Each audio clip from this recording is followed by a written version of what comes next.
New sugar-free airwaves from Wrigley's releases wave after wave of menthol and eucalyptus vapours to help clear your nose. Wrigley's Airwaves long-lasting vapour release gum. New Carex hand wash with DermaCleanse is brilliant for two reasons. Firstly, its antibacterial agents remove germs most ordinary soaps can't. And secondly, it has moisturisers which help protect and care for my skin. So, use Carex hand wash and your hands will feel fresh, clean and really cared for. If you care about your skin, always handle with Carex.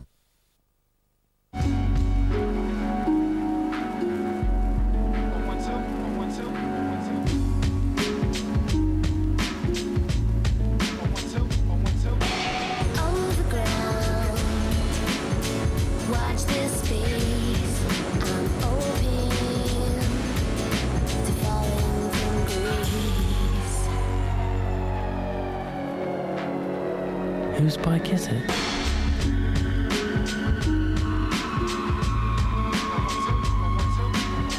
It's yours. Carling Premier, so smooth it's effortless.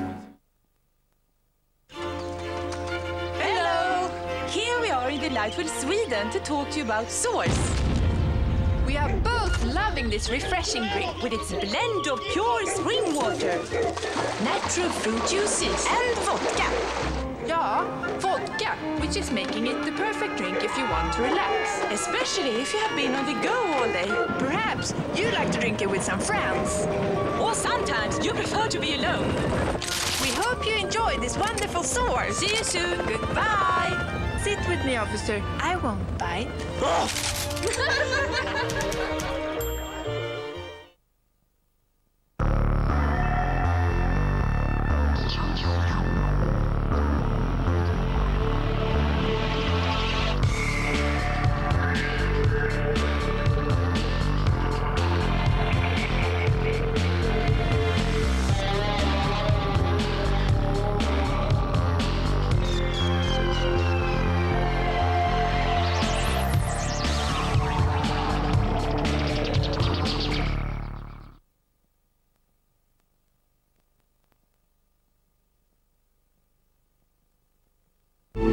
My interests are humanitarian.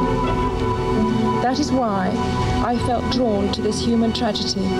That is why I wanted to play my part in working towards a worldwide ban on these weapons. Diana, The Wrong Crusade, Wednesday the 26th at 9 on 4. Now on 4, science meets the scriptures as Equinox unravels the mysteries of the 10 plagues of Egypt.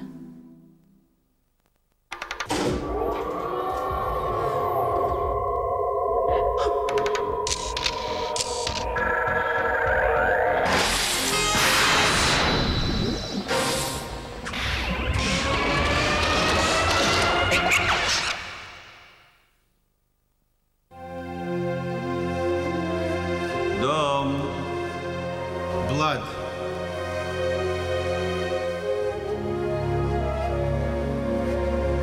Vadea. Frogs. Every year at Passover, Jewish families recall their ancestors' deliverance from a series of disasters visited by God thousands of years ago upon the Jews' earliest oppressors, the ancient Egyptians. Kinim. Boils.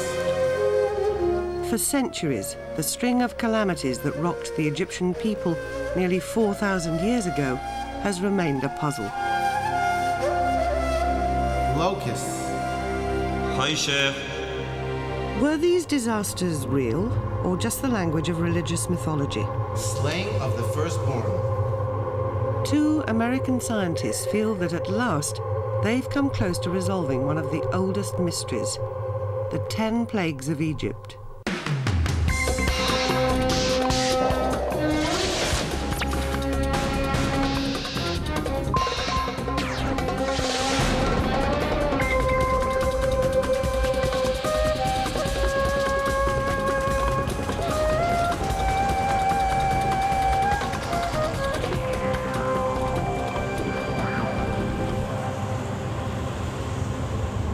To Dr. John S. Marr, for many years chief epidemiologist for the New York City Department of Health, the story of the 10 plagues of Egypt was a classic epidemiological puzzle.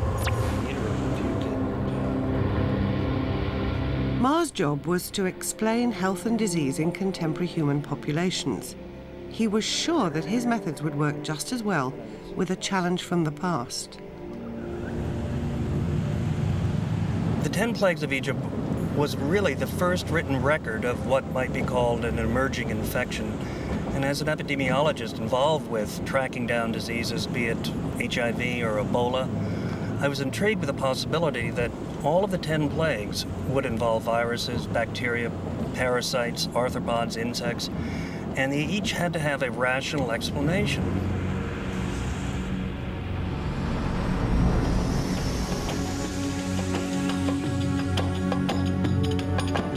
During biblical times, according to the book of Exodus, Egypt was struck by a series of disasters. The water of the Nile turns to blood. Frogs overrun the land. Lice torment both man and beasts. Flies blacken the air. Animals die mysteriously. Humans and animals suffer festering boils. Hail destroys the crops. Swarms of locusts descend on what vegetation remains. Darkness blots out the sun. Finally, the firstborn of every family, both human and animal, lie down and die.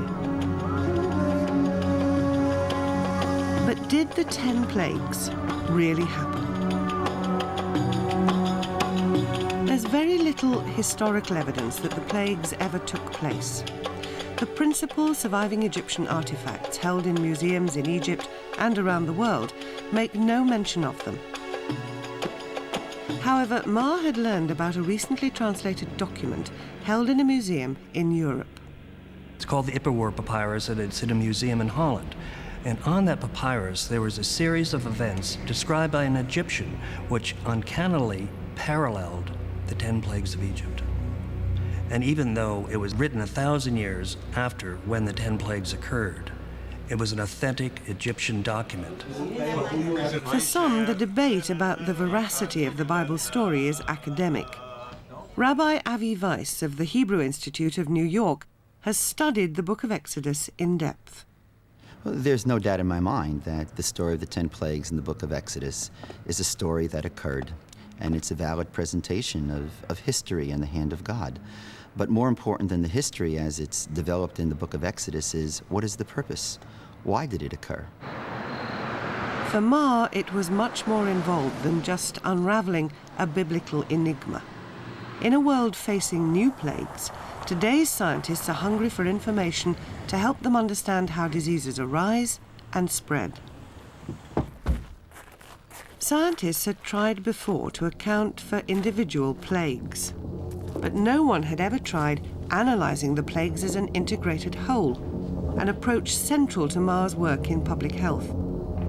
He realised that to uncover the vital connections, he would need to use the latest research from a variety of disciplines. But he knew just the person to help him.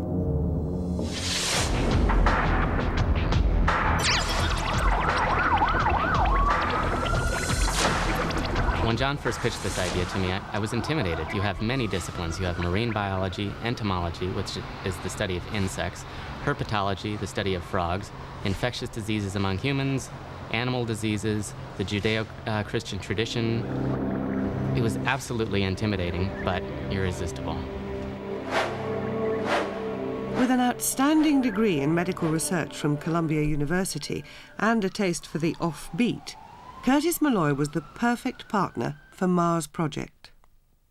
The first piece of the puzzle had to be the time and place of the plagues.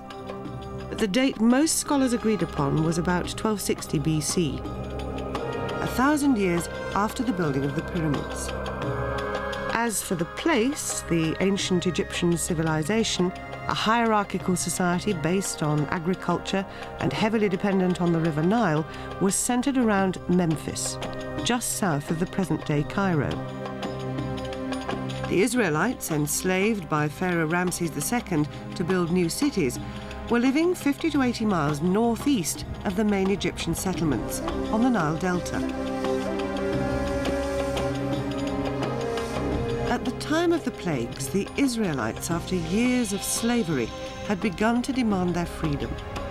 Their leader, Moses, threatened the Egyptian pharaoh with a show of strength from his God. It was to be the first plague. And Moses lifted up the rod and smote the waters that were in the river, and all the waters that were in the river turned to blood, and the fish that were in the river died, and the river stank. The Egyptians could not drink of the water, and there was blood throughout all the land of Egypt. Experiencing Egypt firsthand brought home to Ma just how devastating the first plague would have been to this agricultural society 3,000 years ago.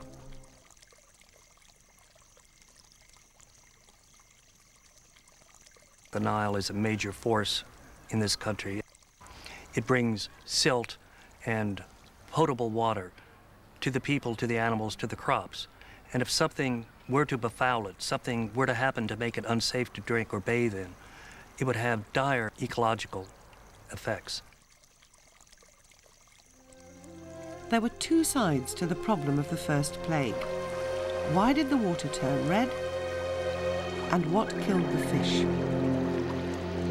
It had to be something specific to the river, as the Bible description tells us that the groundwater and wells were unaffected.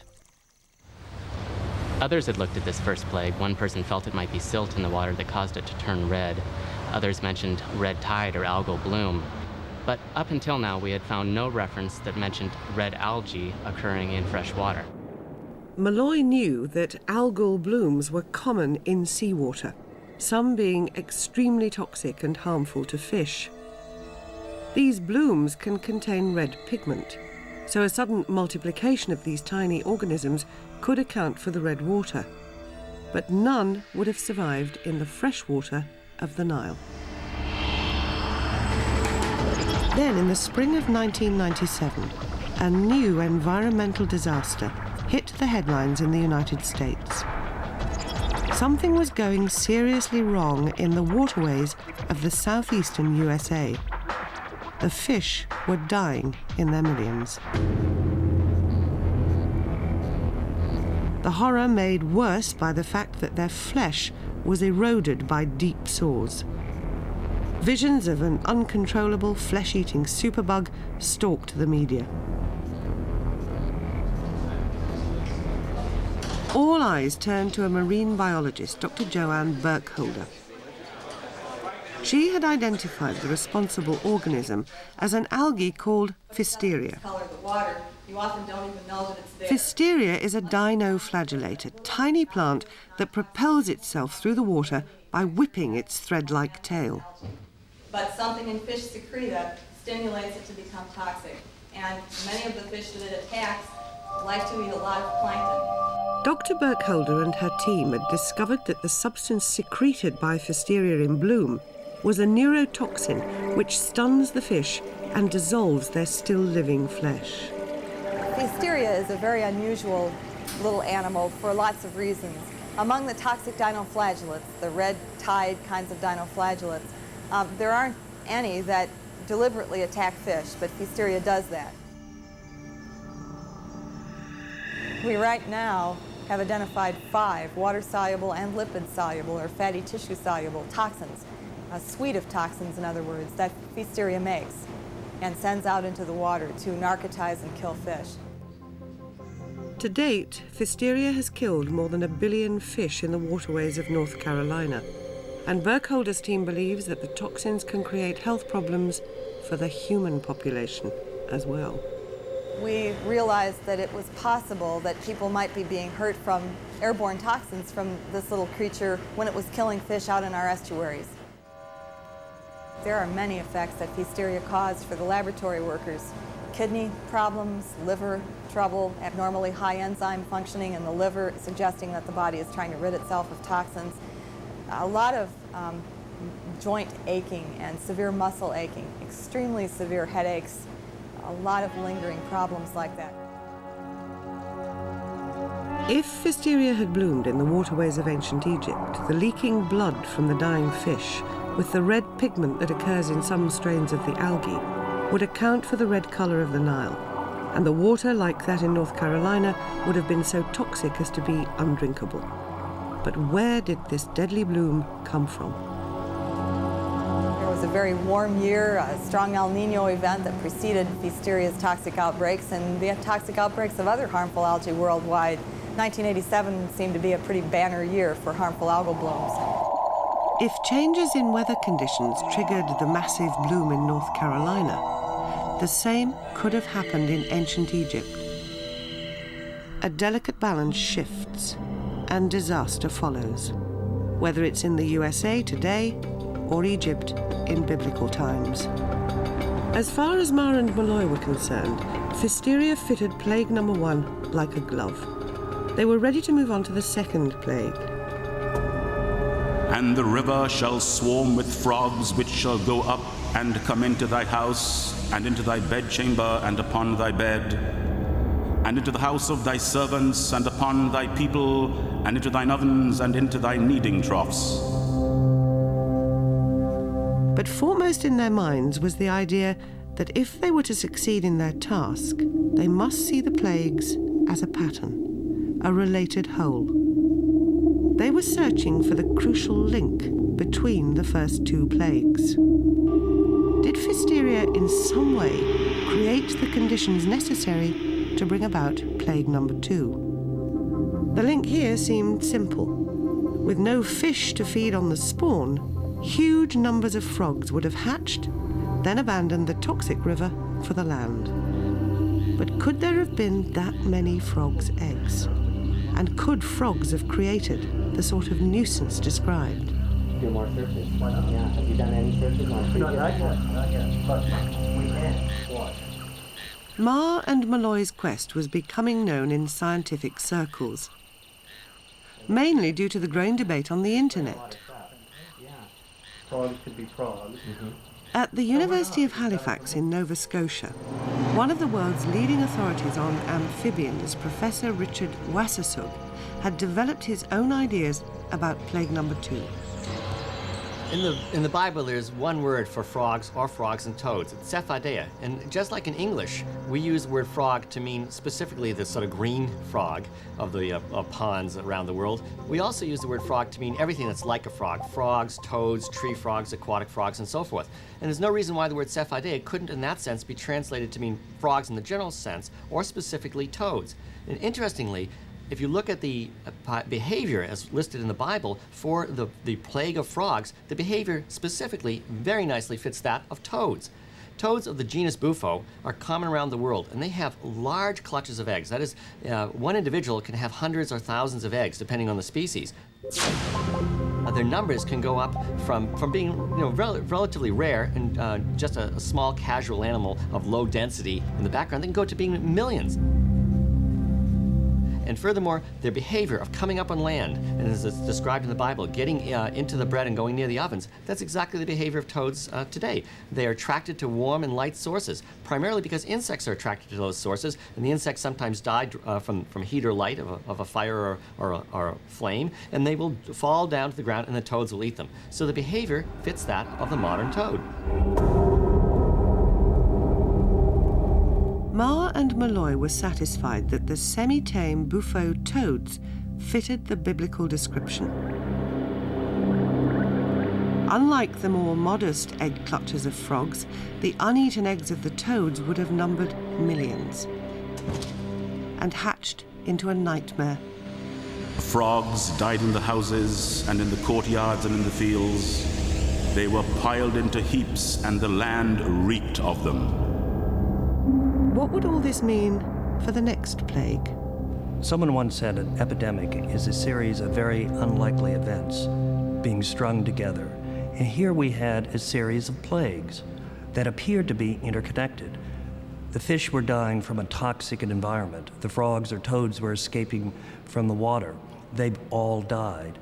and they were the major check on the insects. And there seemed to be an interconnectivity between all of these things, building towards something that was truly catastrophic. The stage had been set for plague number 3. Aaron stretched out his hand with his rod and smote the dust of the earth, and there were lice upon man and upon beast.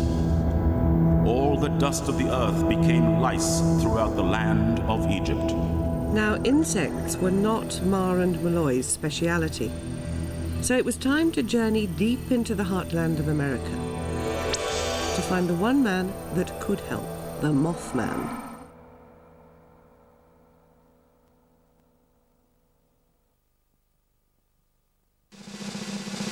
Michelin's aim has always been to make the best tyre in the world, a tyre that's safer and performs even better than before, so all of us can get around much more easily. This year, the Michelin Man is 100 years young. Michelin, the more we progress, the further you go. 2 FBI agents just uncovered a global conspiracy. We are close to something. And if they can't stop it, we won't survive it. The X-Files. Want to see our great new way to get permanent hair color? Transform yourself with Hydrience, Clairol's first water-based permanent color cream. Using the gentleness of water, Hydrience saturates your hair with beautiful, permanent, rich color. First there was hair color, now there's Hydrience. I hate housework, so I use Pledge Clean and Dust. It cleans with less smearing and picks up more dust. Now also in new Amber Lemon.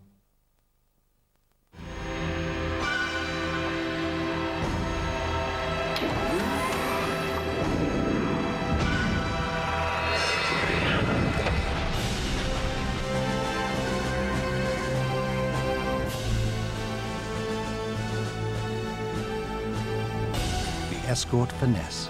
Unbelievable value. And now available with 0% finance and 12 months free insurance.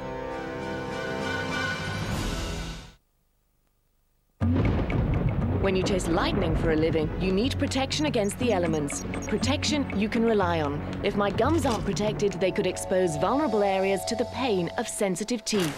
Sensodyne contains triclosan to help keep my gums healthy, Sensoguard to relieve the pain, and improved levels of fluoride. Triple Action Sensodyne helps stop the pain and helps stop it coming back. Sensodyne, twice a day, every day, gives triple protection for sensitive teeth and gums. My brother's a hero.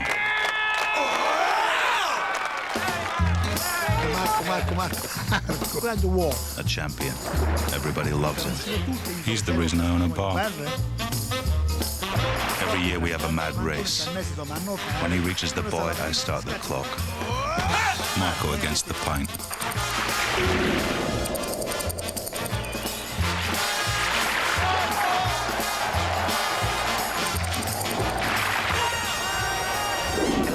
They expect. But I'm getting older, he says. One day I'll lose, he says. Don't worry, I say. You'll never lose. It takes 119.5 seconds to pour the perfect pint. Guinness. Good things come to those who wait.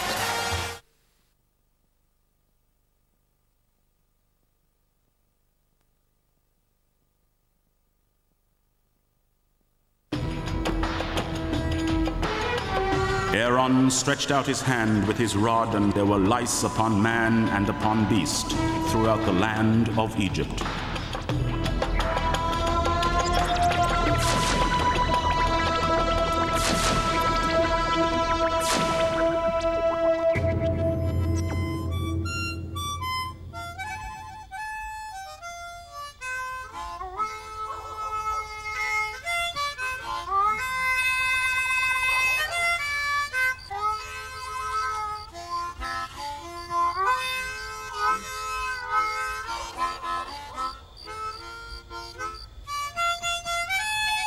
Richard L. Brown is curator of the Mississippi Entomological Museum and an international expert on insects.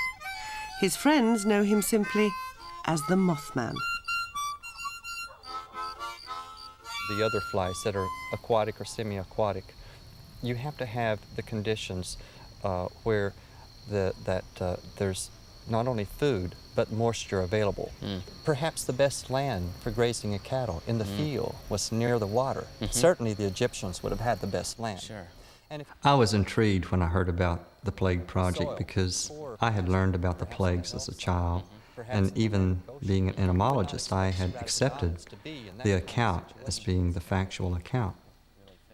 But their question as to whether or not the lice were actually lice as we know them today made me reread the scripture, and then I saw, as they pointed out, they were attacking man and other beasts. All of the lice we know about attacking humans do not attack other animals. And so at first, that discounted lice. The conditions were not right. These were dry, arid conditions. The lice develop in more northern latitudes where you get tremendous outbreaks in the northern climates. And then, as I pointed out to them, the classification of insects did not come along until Aristotle, 1,000 years later, in which flies, beetles, and other things were separated. Before his time, there were insects known, but there was not a means of communicating and classifying and providing the taxonomy. Brown told Marr and Malloy that there would have been about 100 species of insects alive at the time that could have been translated as lice. Although the list could be whittled down, there wasn't a lot more to go on. Marr and Malloy, convinced that the plagues had to be connected, decided to put the lice problem on one side and carried on with the fourth plague. Like the third, it had to have a link with the death of the frogs, whose absence allowed an explosion in the insect population. There came a grievous swarm of flies into the house of the Pharaoh, and into his servants' houses, and into all the land of Egypt. The land was corrupted by reason of the swarm of flies. There are no contradictions in the account of the fourth plague, which tallies with our modern experience of swarming flies. The only problem is, what kind were they? Identifying them was a vital step in tying Plague 4 in with the subsequent plagues. So we knew the swarm had to be a fly, a type of fly. We immediately eliminated a number of them, the sand fly, the screwworm fly, the bot fly, but we had 5 viable candidates: the horse fly, the house fly, the black fly, the tsetse fly, and the staple fly. Now, Kurt and I are entomologists, but then I remembered my old professor at Harvard, Andy Spielman. I gave him a call, told him what we were doing. He said, "Come on up, let's talk about it." They would be defecating on the ground. Spielman's approach was to begin by eliminating flies that didn't fit. A real possibility. So, who knows? A tsetse fly population in Africa is usually associated with the margins of rivers, but almost always in very tropical areas, areas where there's a lot of rainfall. Of course, the black fly population be a very different thing. And you wouldn't expect to have a swarm appear. They would be stable in numbers, a gradual increase or a gradual decrease. Horseflies are sometimes extremely abundant, and they're extremely painful when they bite. One wouldn't think of their numbers as increasing in an extraordinary way. If we had the use of manure as fertilizer and the addition of unusual amounts of water in the soil, then you might have an unexpected, absolutely massive housefly population, but they wouldn't bite. Eventually, there was just one candidate left. Stable fly population can indeed explode enormously in the event that there were animals, as horses or cattle, introduced into the area and held there and their feces accumulating in the soil, you might very well have an explosion of stable flies. And stable flies bite.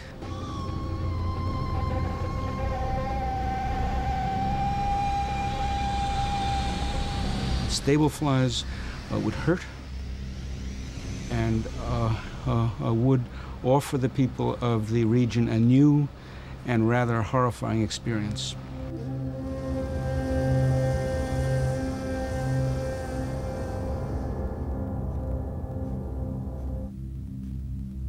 Laying up to 500 eggs at a time, many more than any other fly, the stable fly was an ideal contender for the swarm of flies.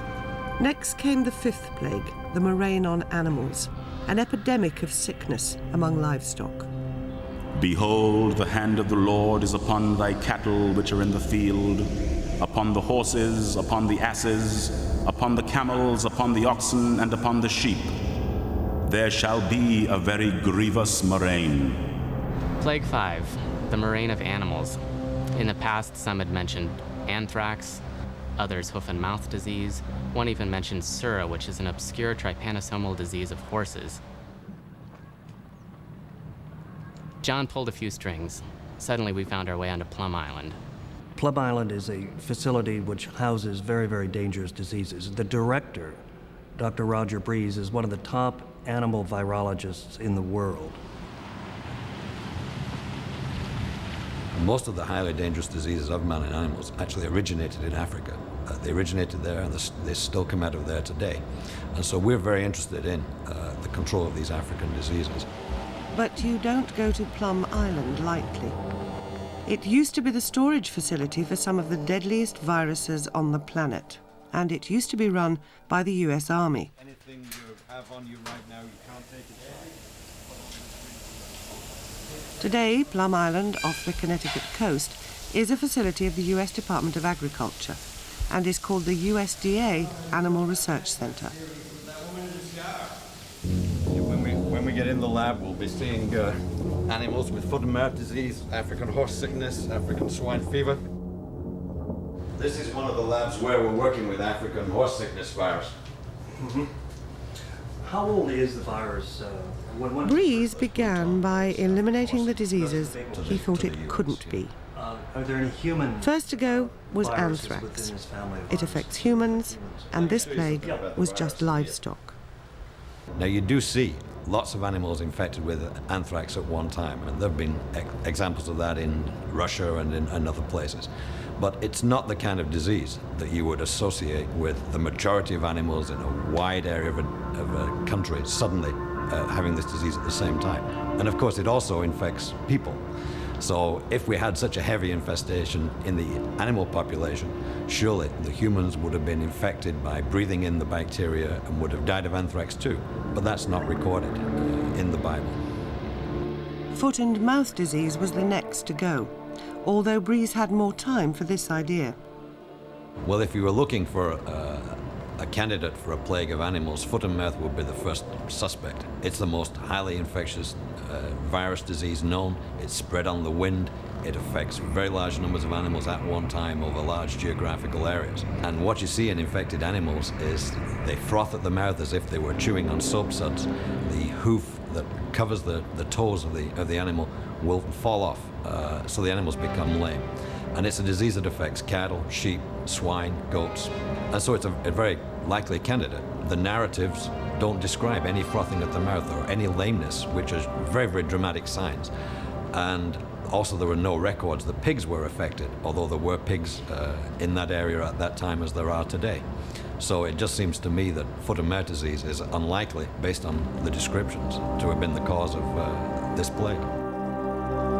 Sura, a disease spread by the tsetse fly and similar to sleeping sickness, was also discounted.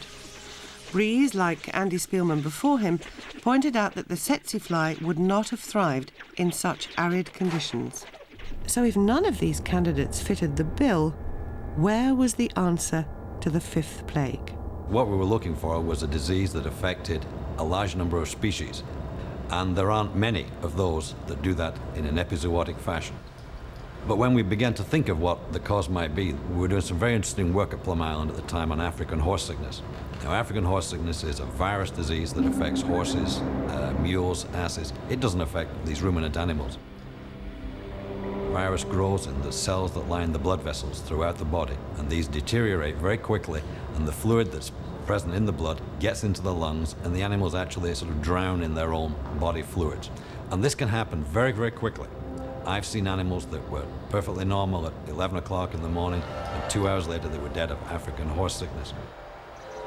But it doesn't affect the ruminant animals. There is another closely related virus in the same family called blue tongue, which affects cattle, sheep, and goats. And so it seemed very likely to me that African horse sickness and blue tongue occurring at the same time could be the explanation for this plague. But if the fifth plague was really two viruses, why did they spread together over the same area and so soon after the other plagues? Both of these viruses are spread by the same insect. It's called Culicoides, or a midge, or a gnat, or in North America we call it a no-see-em because it's so small you can't see them. But the viruses grow in these insects, and as they go and bite one animal after another, they spread these viruses. Things were beginning to fall into place. Dr. Breeze gave us two answers for the price of one. When he suggested African horse sickness and blue tongue, he told us that they're transmitted by Culicoides, the midge. Culicoides, or the punky or no-see-em or midge, would be a perfect candidate for the third plague, the so-called lice. They're very, very small. You can't see them, and when they do bite you, you itch tremendously, very much like when you're infested with lice. Satisfyingly, Culicoides also explained how the Israelites escaped this plague. The midge is a weak flyer, rarely managing more than 50 yards, and could not have reached their livestock. So the connection seemed to be between the so-called lice of the third plague and the animal sickness of the fifth. Did the Mothman agree that Culicoides was our elusive louse?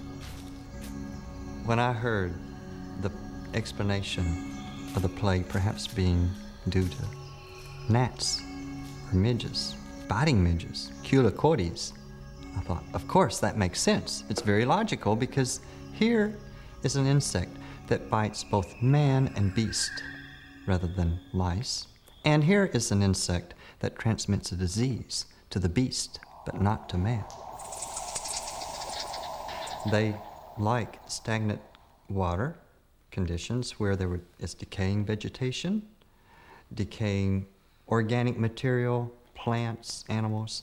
The larvae that would feed on these would then produce tremendous populations of adults. That would be a true plague, because if you've ever been exposed to biting midges, they get in your hair, they get all over you, you get spots and itchy spots from them. It would be a terrible thing to be exposed to thousands of these that could develop from the conditions that would be prevalent under the pre-existing plagues.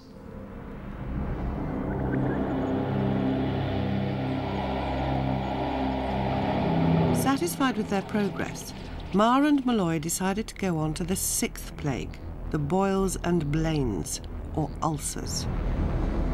Take to you handfuls of ashes from the furnace, and let Moses sprinkle it towards the heaven in the sight of the Pharaoh.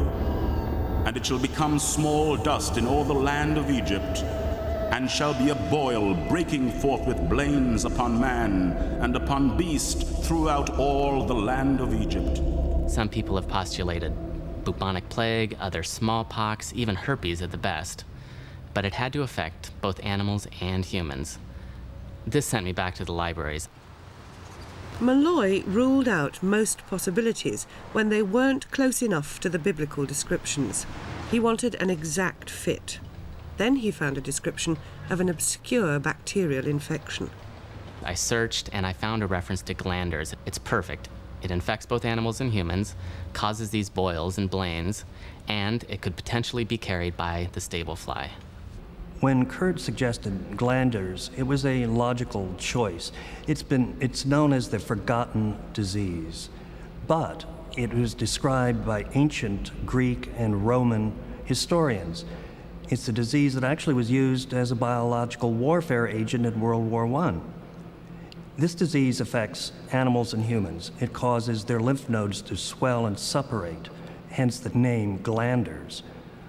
It affects horses, camels, oxen, sheep, pigs, and humans. And it causes a chronic progressive disease that oftentimes leads to death.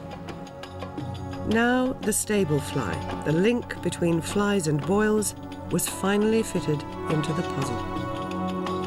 The Israelites, well outside the fly's 1 mile range, were once again spared. But the Egyptians must by now have been in great difficulties. The death of cattle and other livestock would have further reduced their protein supplies, already undermined by the fish kill. Sick and suffering, their survival now hinged on the success of the cereal crop. Stretch forth thine hand toward heaven, and there will be hail in all the land of Egypt, upon man, upon beast, and upon every herb of the field, throughout the land of Egypt. Hailstorms do occur in the Mediterranean. For example, in mid-October 1997, there was a hailstorm in both Israel and Jordan.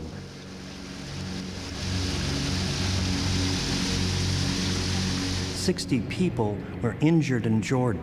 The hail was 4 feet deep. Hail can occur in Egypt and Israel, in Jordan, in the Mediterranean. We had no problem with that.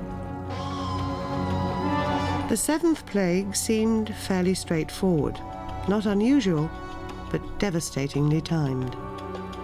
The localized storm did not reach the Israelites, but for the Egyptians with their devastated crops, things could hardly get worse. When it was morning, the east wind brought locusts, and locusts went up all over the lands of Egypt, and rested in all the coasts of Egypt. Very grievous were they. Locusts, they're this big. There wasn't a question about the identity of the locusts. They were well known. They were described. People knew about them, and they knew the results of a locust plague when these migratory grasshoppers would come in, strip the land bare. Every so often they would have these plagues of locusts. It just happened that this one came at the wrong time. After the 8th plague, Egypt would have been staring disaster in the face. Weakened from sickness, the people faced severe food shortages, even starvation. They must have felt as if their whole world was collapsing around them. The 9th plague would have confirmed that worst fear. Moses stretched forth his hand toward heaven, and there was a thick darkness in the land of Egypt. They saw not one another, neither rose from any of his place for 3 days. But all the children of Israel had light in their dwellings. There had been a number of explanations of what the 9th plague was, 3 days of darkness. Some people had suggested ash from a volcano. Other people had suggested an eclipse. But this thing lasted for 3 days. And it's described in the Bible, people couldn't get out of their houses. They couldn't see each other within a room of their house. It had to be something like a sandstorm. And there are certain sandstorms called kashim, which come out of the desert and literally bury and take over and bury monuments. And again, very much like hail, sandstorms continue to occur. In addition to their other woes, the Egyptians would now have had a layer of sand on top of all their tillable land. Battered and demoralized, they could hardly have been more vulnerable. Then came the 10th plague, the one that was going to secure the release of the Israelites. The death of the firstborn, the most shocking of all the plagues, was the biggest mystery of them all.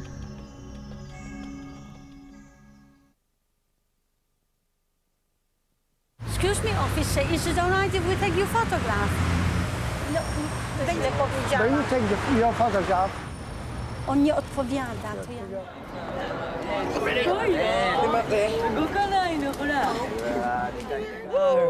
Yes, good love. Honey, come on. Good girl.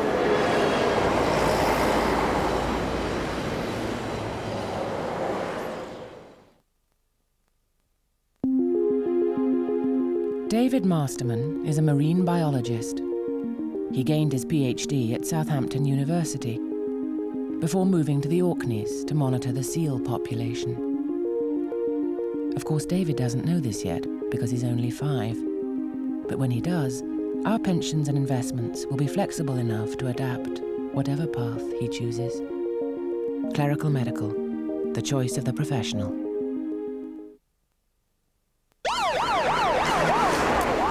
If your car's stolen, that's who you think of. But they can't arrange your insurance. That's the job of the AA. And you know, when I called them, they offered me a great deal. AA car insurance costs less than I thought. Why don't you call them on 0800 444 777?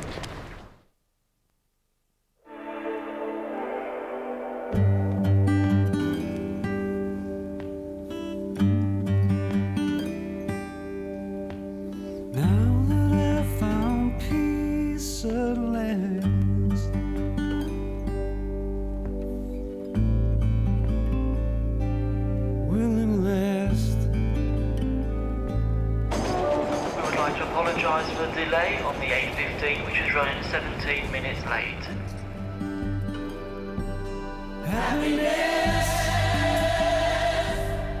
Scotland. It stays with you. Did you hear? Robertson's leaving. Oh, man. How long is he here? I don't know. Forever. Yeah. You know, he was one of the good guys. Yeah, real team player. Yeah, it's a shame. Yeah, I'm gonna miss him. He will be missed. So who gets his ThinkPad? Why wait? Now you can afford to give everybody a ThinkPad. This is great, eh, Mum? Forget chemistry. Maybe I could do a degree in stunt driving. When you feel it's time your son had a car of his own, Marks & Spencer Financial Services invite you to apply for a personal loan of up to £10,000. Spend your loan on whatever you like, wherever you like. So pick up the phone and find out how affordable our rates are. I think I'll pass my test this time, don't you, Mum? When you'd like to apply for a personal loan, ring us on 0800 44 7744.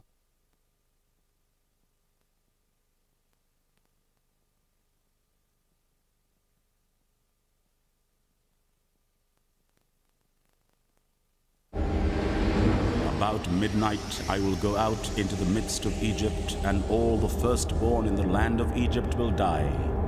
From the firstborn of Pharaoh that sitteth upon his throne, even unto the firstborn of the maidservant that is behind the mill, and all the firstborn of the beasts. Previous attempts at explaining this last plague had failed to satisfy the conditions described in Exodus.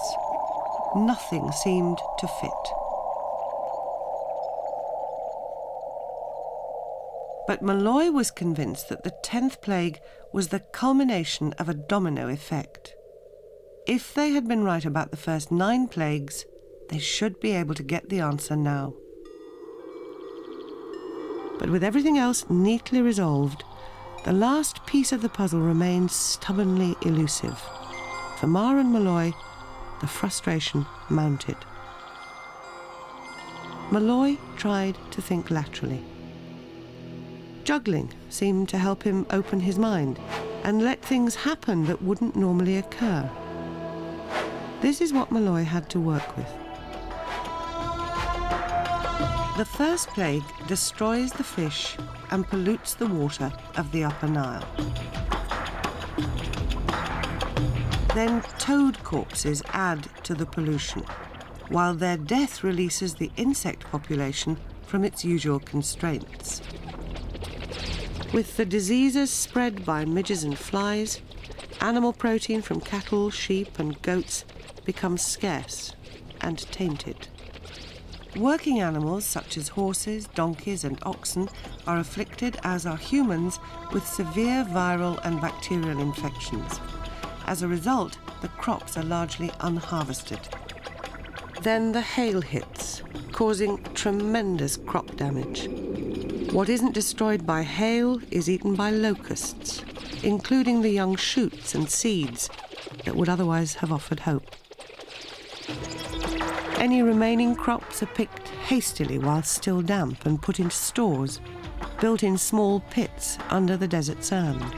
Then a sandstorm covers all remaining food supplies and provides a blanket that bakes the stored foodstuffs and accelerates rotting, while the Egyptians are still confined to their houses.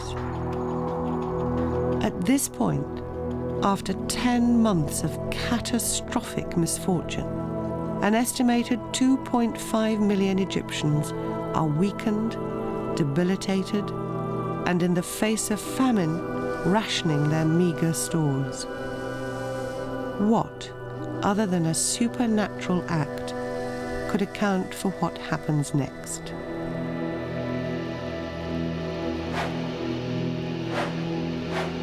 It was the locust droppings, the feces. That's what we had overlooked. Kurt's idea was brilliant. We knew that the Egyptians were starving, but what we had overlooked is the fact that the locust feces would have contaminated the remaining stands of grains. What organisms could the locusts have introduced that would thrive in the damp, fetid conditions of the storehouses? Then they heard about mycotoxins.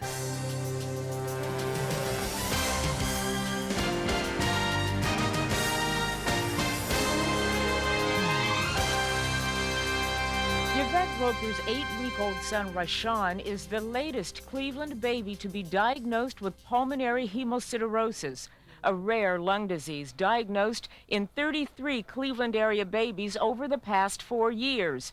Pulmonary hemosiderosis is believed to be caused by a toxic black mold or fungus found in water-saturated wood and paper materials.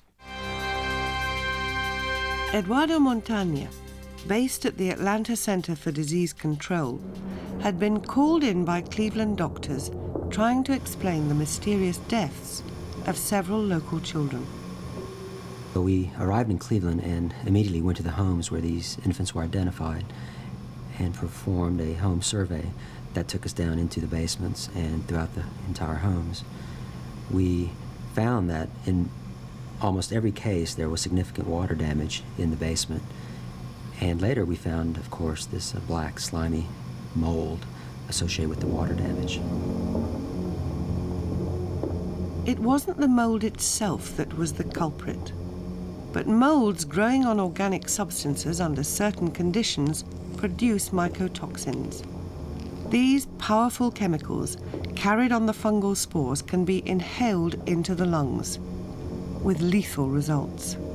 The hypothesis is that mycotoxin enters the bloodstream in the lung spaces and causes a breakdown in the blood capillaries and actually causes capillary bleeding in the lung tissue.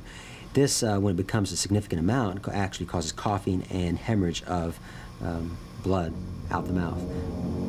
Stachybotrys atra, the mycotoxin released by the black mold, was known to cause disease in animals, but it had never been known to affect humans before.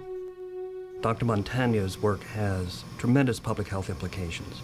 It also was applicable to the possible cause of the 10th plague. Since Montaña made this connection in Cleveland, S. atra has been implicated in a number of other mystery illnesses. Mycotoxins of all descriptions are now considered a serious public health issue. The fungi that produce them are widespread, but the mycotoxin only reaches significant levels when the conditions are exactly right, as in decaying buildings in urban ghettos and neglected city areas. In ancient Egypt, the damp, contaminated granaries would have been perfect. Stachybotrys atra grows on cellulose. Grains and cereals are loaded with cellulose. Once we found this out, we realized that we had the explanation for the 10th plague of Egypt.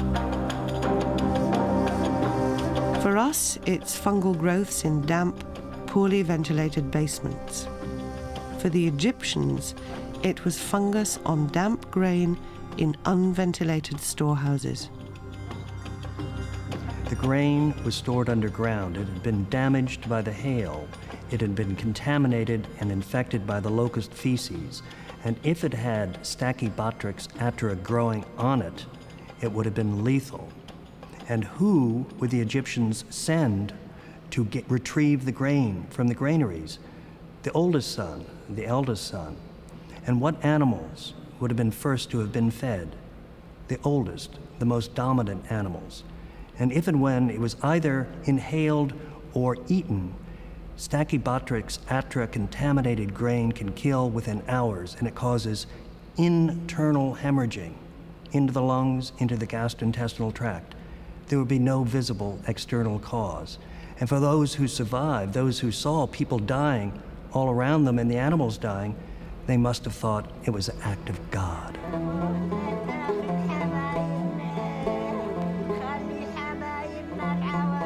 Under famine conditions, the eldest, who according to the Bible customarily received double portions, would have been the only ones to have ingested significant, in this case lethal, quantities of the contaminated food.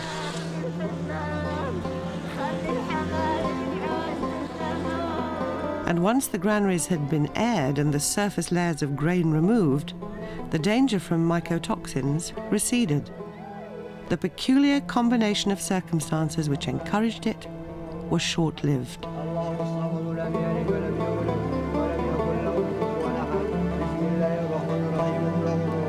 This close brush with a lethal mycotoxin may have made a stronger impression on the Israelites than we imagine. Recently, 50 years after its discovery, one of the most puzzling of the Dead Sea Scrolls, undeciphered Cryptic B, was finally decoded. This fragment contained an instruction written in the 2nd century BC and apparently passed down from Moses' teaching, for Jews to destroy any dwelling in which mildew was found. Could this extraordinarily cautious attitude be coincidental? There can be no final proof that all this happened in the way Mara and Malloy have proposed, but it is the most advanced and coherent explanation so far. Perhaps most important for us now is the way they have arrived at their explanation.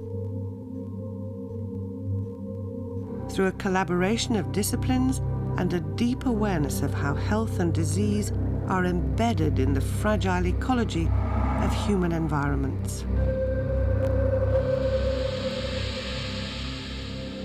Well, when I look at the explanation which is put forward for these 10 plagues, what strikes me is it's not just a series of unrelated events, but it's a related series of environmental, plant, and animal catastrophes that culminate in a very, very serious human health problem that affects society as a whole. Now, of course, people like myself that work in USDA and other government organizations, we're well aware that these diseases are still with us today and how fragile the system is to control them and be aware of them globally. But we need to be eternally vigilant to make sure that we protect our societies against these epidemics because, again, the systems that are in place around the world to provide disease surveillance and control are very, very fragile, and they're under incredible pressure from old threats and new problems. It only takes one small alteration. A virus mutates, and we have a deadly influenza. Animal feeding practices change, and we have BSE. Damp, unventilated basements grow mold, and children die.